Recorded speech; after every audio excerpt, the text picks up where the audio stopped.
Un gusto, Flavio, buenos días.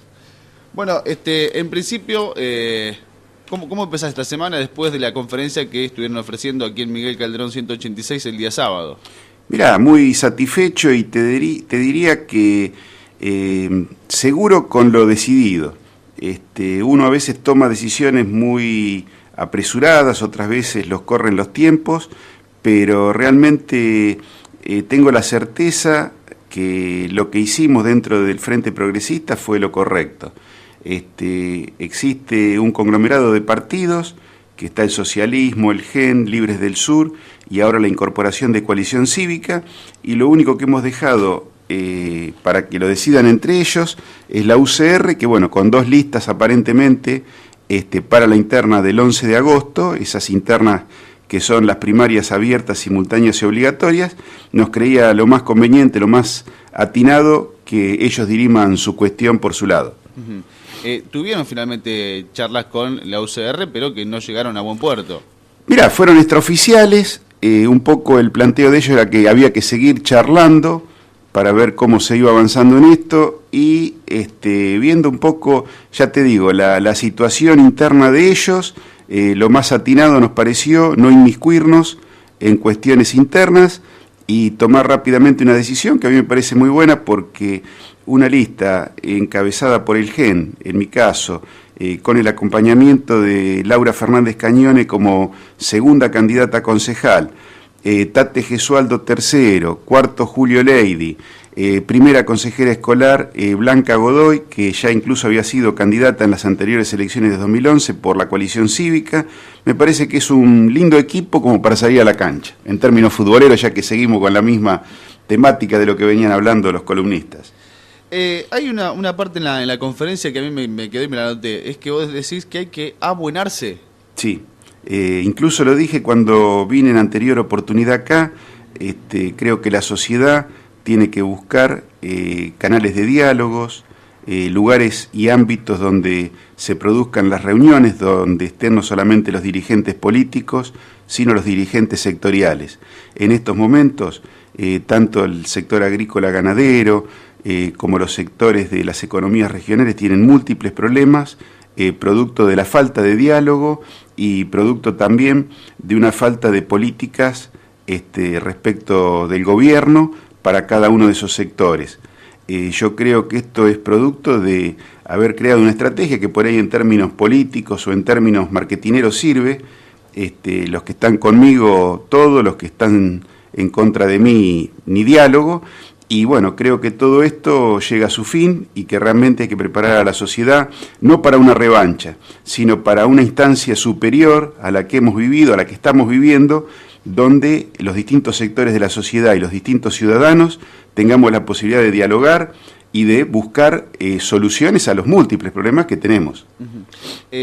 ¿Vos considerás que algo o lo principal que está faltando es el tema que creo que lo mencionabas, de debatir, más allá del lugar para charlar, pero de debatir propuestas o de ser un poquito más escuchado? Exacto. Yo, por ejemplo, leí con gran asombro ayer las declaraciones de Franetovich, el ex intendente municipal, al cual en alguna etapa de nuestras vidas hemos sido amigos en la época de la juventud, cuando los dos estábamos en la facultad, yo terminando y él iniciando sus estudios terciarios.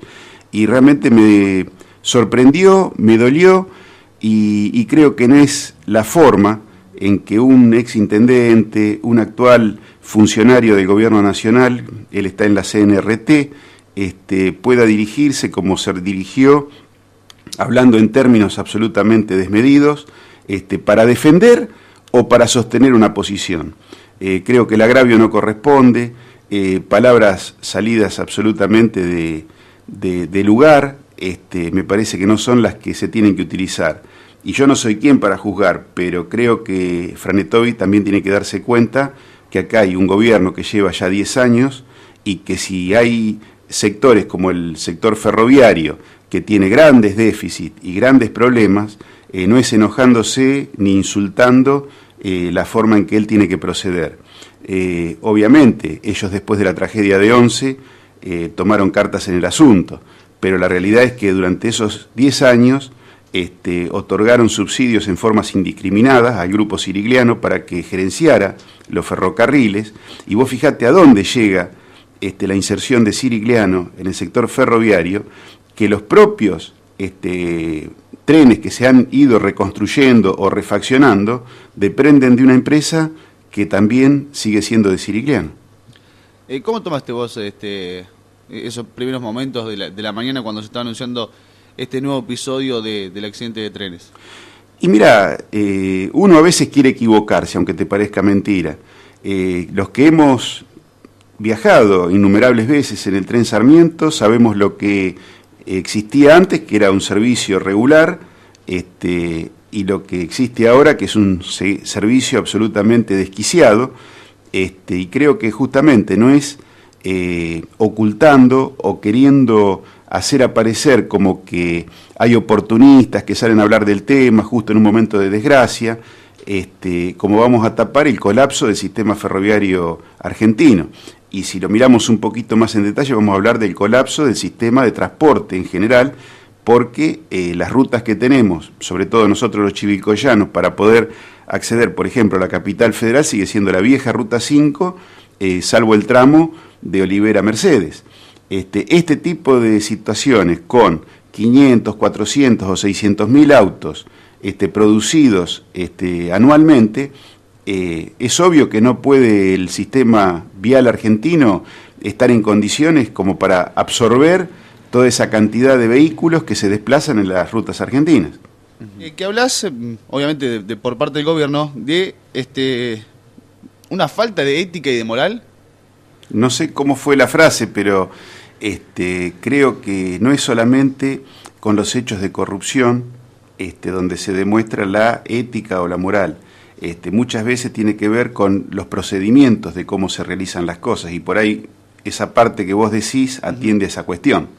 Y en cuanto a los procedimientos que vos ves como fallidos, a nivel local, ¿lo ves en la misma magnitud que lo que podemos apreciar a través de las noticias, de los medios en lo nacional, o no, hay como un encapsulamiento? No, yo creo que a nivel nacional la actitud es realmente increíble.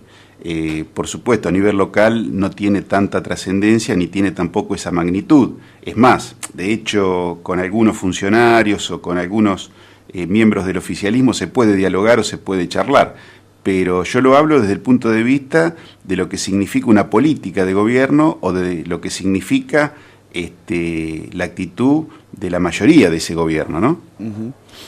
Ustedes se pueden comunicar para hacer una consulta, lo que quieran, al 1540-6728, línea directa 425188. Recién mencionabas que al menos se puede dialogar.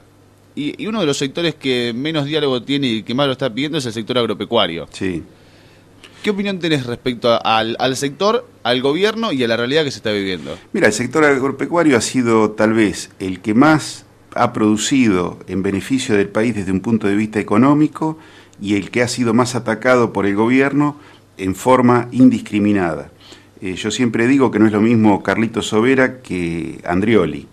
¿Por qué? Porque una cosa son los grandes grupos económicos o los grandes pools de siembra, y otra cosa es el pequeño y mediano productor. Todos han sido tratados con la misma vara. Tal es así que vemos la cantidad de cientos de tambos que han cerrado en la provincia de Buenos Aires. También vemos la falta de producción triguera que existe en estos momentos, y que ni siquiera hoy, con ese déficit de producción triguera, se le da un aliciente al productor. Vos fíjate algo, la retención para el trigo sigue existiendo en el mismo nivel, 23% aproximadamente, de lo que existía todos estos años. Y hoy en día, para darle un incentivo al pequeño y mediano productor, hablan de la devolución de la retención. Yo creo que si vos a un chico de la escuela primaria le explicás el sistema que quiere implementar el gobierno, te dice, no, ese sistema no sirve. ¿Por qué? ¿Cómo es lógico que a vos te van a cobrar el 23% de esa retención y te prometen que a futuro te van a devolver el 12%? Es más lógico y más genuino decirle al productor, señores, bajamos las retenciones, y ustedes van a tener entonces la confiabilidad y la certeza de que el sector productivo está recibiendo un beneficio del gobierno, porque es necesario impulsar la producción triguera, por ejemplo. En el tema de los tambos, todos sabemos, porque tenemos parientes o amigos, de lo que se le está pagando a un productor tambero. están prácticamente trabajando a pérdida. Y los que no han cerrado no lo han hecho porque vienen con una tradición lechera de producción o en su defecto están esperando que realmente se reviertan este tipo de políticas económicas. Vos pensás que tenemos un ministro de Agricultura y Ganadería que hace más de un año no recibe a las entidades que representan al hombre de campo. Este tipo de situaciones son absolutamente ilógicas para un gobierno o para un país normal. Recién decías el tema de la retención, que le van a sacar el 23, le devuelvo el 12, o ver algún porcentaje parecido, que es ilógico en vez de bajarla. Claro. Ahora, hay una necesidad de fondos. Sí, bueno, pero los fondos no solamente son de ingresos, sino que también son de egreso.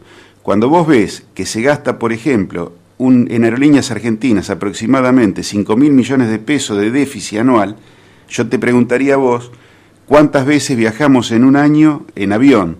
En realidad está subsidiando a los sectores medios altos y altos de la comunidad y a su vez el mayor déficit que tiene, por ejemplo, una empresa como Aerolíneas son los vuelos internacionales. Entonces, ese vuelo internacional no le sirve absolutamente a nadie. Cuando te dicen a vos que en realidad se mantiene una aerolínea de bandera para poder intercomunicar el país. Estas son las cosas que son absurdas. O las otras, cuando vos tenés sobreprecios en la obra pública, como ha existido en el sector ferroviario, bajo toda esta etapa que hablamos de desquicio del sistema ferroviario argentino.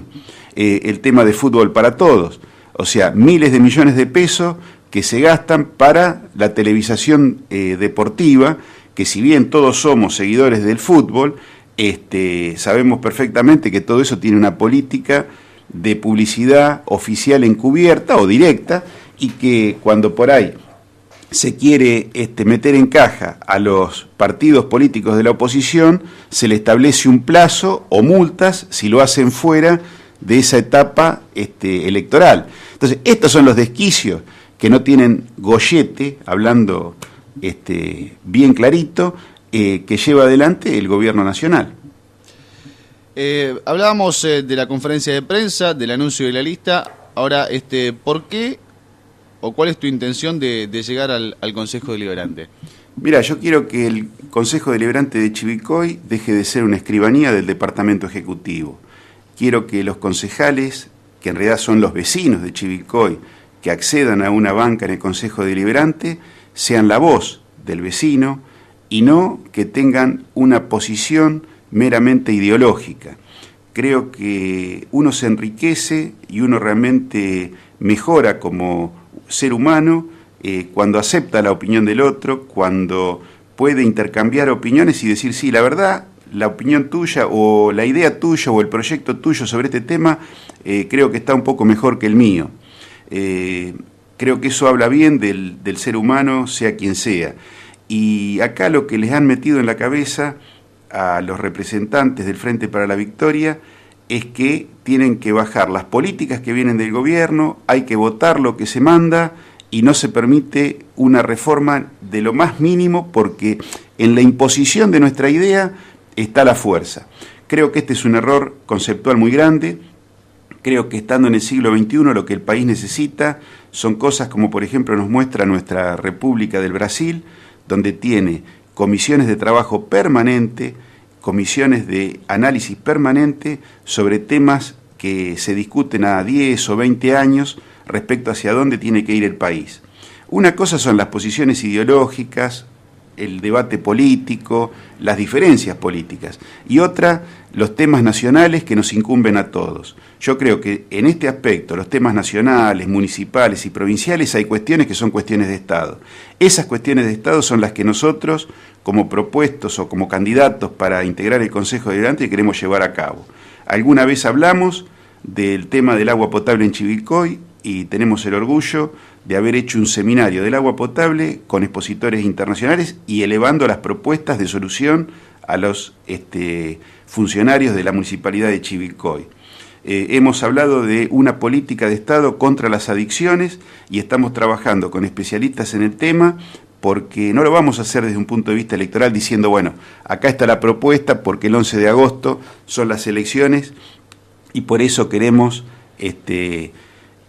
intentar seducir al votante. No, estamos trabajando desde hace mucho en esos temas y creemos que justamente, tal vez con una propuesta que nosotros lancemos, que sea el puntapié inicial para que otros también se interioricen y se preocupen por este tema que realmente Chivilcoy necesita como solución.